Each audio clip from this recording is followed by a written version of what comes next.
Hello, welcome back to PlayStation Access. My name is Dave, and I am joined today by our resident Rosie-dent Evil, Rosie Caddick. Hello, everyone. I love the nickname Rosie-dent Evil so much. It brings me so much joy, and it never gets old. It fits so well, and Rosie has fulfilled her life's mission this week to go to Capcom HQ to actually get hands-on for the first time with Resident Evil Requiem. Yes. And is going to tell me, I believe, at least 5 things that she loves about the game. And this is Rosie's capture you're seeing right now. Mm-hmm. Rosie got to capture the game. We're allowed to show you 10 minutes tops, so we're going to be quick.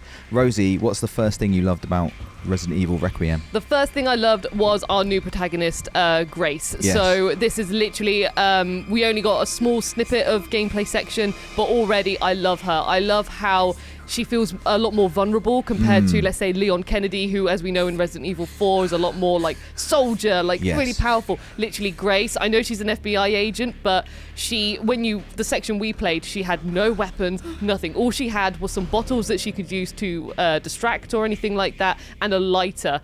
So she felt incredibly vulnerable, and when she runs around, if she panics, she stumbles around, which can affect, like, if you're panicking running up to a wall and she's stumbling, then like her momentum means you could just slightly miss an item or anything like that. Yes. It's just really cool just to have this perspective where you feel already so much smaller, not only physically, but also emotionally and I guess power as well. Yeah. And I also love her because she is the daughter of Alyssa Ashcroft, who is a character in Resident Evil Outbreak, which I've been playing very recently. Oh, no way. In preparation for this. So personally for me as well, I can't wait to learn more about her and see the relationship between them and how it all links together. So yeah, super, super excited to learn more about Grace.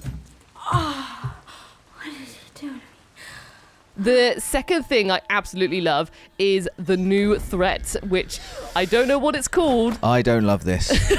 I don't love this. You are going to love this. Nope. This creature, Dave. I'm just going to call them like the creature. Yes. But in my eyes, they're like a mixture between so many Resident Evil villains. They're a mixture between Mr. X with the whole stalking approach, a bit of Jack Baker as well. There's even a moment when I was running down the hallway and this creature just fully barges through one of the walls, which is normally like safe, but no, created a new pathway. Yeah. It's got these massive teeth, adding a bit more to kind of like the biohazards and stuff that get made throughout the series, and literally she's got a really, really big smile, and she loves taking a bite out of you if you get too close. God. And she's really fast, she's really strong, she's huge, like literally she takes up the whole corridor. And it's brilliant because when you're being chased by her, so many times I wanted to turn around and look at her, but literally for me looking at her, that could be enough for her to speed up and then just grab me, then I take damage. But the game also has like the really fun mechanic of, if you're able to escape and she loses you, then you can stealthily sneak around. I had a moment where she was in like a hallway and I just crept up to a corner thinking, I'm going to try this, I'm going to see if she's going to spot me or not, and she didn't spot me, but she was so close to me. Like she just, this massive creature walking through the halls.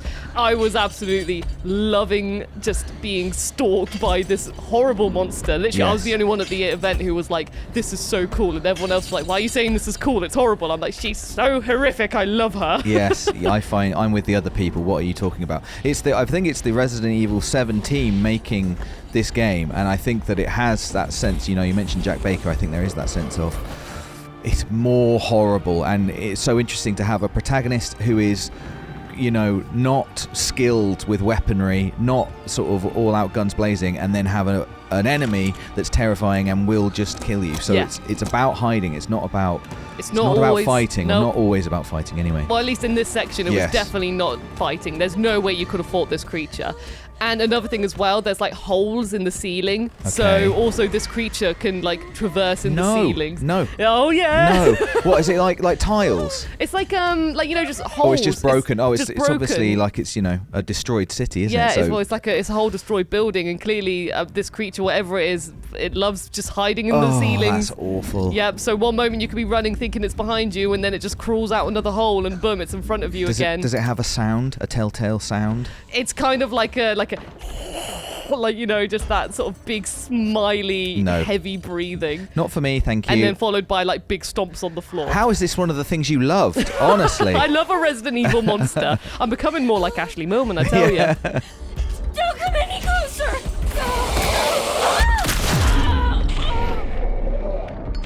Another thing I absolutely loved was switching perspectives. Yes, so this is so cool. This is so fantastic because I love Resident Evil or modern Resident Evil from both first-person perspective and third-person perspective. So, of course, while I was playing it, I had to switch it up between the two, and both of them are fantastic. First person, it's great to wander around and really feel this creature like really being in your face and it being absolutely terrifying. And also in third person, when you get to see how, I mean, I guess in both perspectives, but in third person, you see how small you are compared to everything and how dark the environment is as well.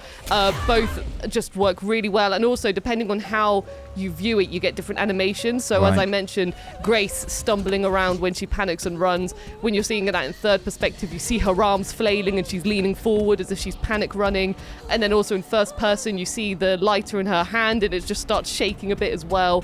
So they've taken a lot of care for both perspectives, and it's so easy to switch between them. You can switch between them in game. Yes. So it's just, if you fancy doing a section in first person, why not? Just give it a whirl. If you want to do it third person, do that as well. Did you have a sense of which, you know, if you had a preference, if you think you'll be switching or maybe doing a run in first person, a run in third person? I'm probably going to do a run in both perspectives, I think. Yeah. But already, I can't decide. Yeah. I genuinely cannot decide. I enjoyed both versions That's so really much. interesting.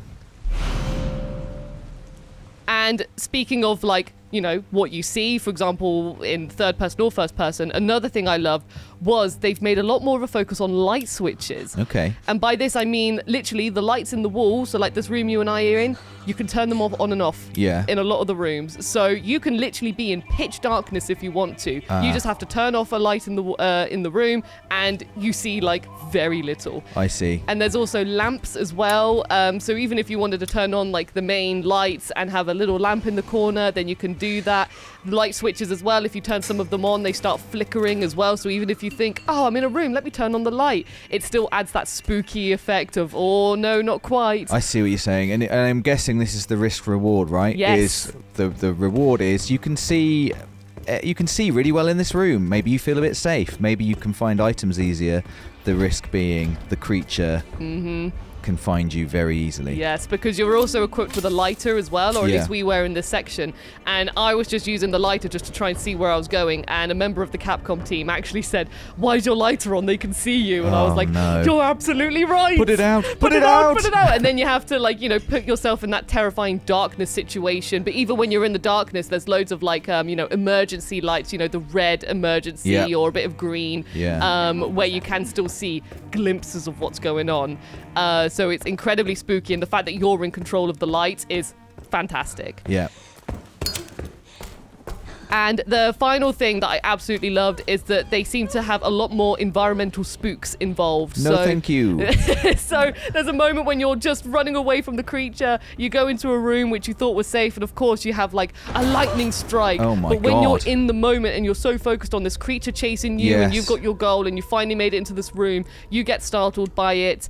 You can see when you're like moving, there's like a tray you can move, and already you're trying to be quiet, and as you move it, bottles and plates start falling down, and you look through a window and you can see the creature like walking down the hall. And I think I had a moment where I was crouching trying to hide, and there was a doorway with, like I said, a little green light, and I saw the hand of this creature like just going around the door whilst I was hiding, and I was all here for that. It constantly felt me on edge. I was constantly engaged, trying to plan how I'm gonna get out of this situation, and I loved it. Yeah.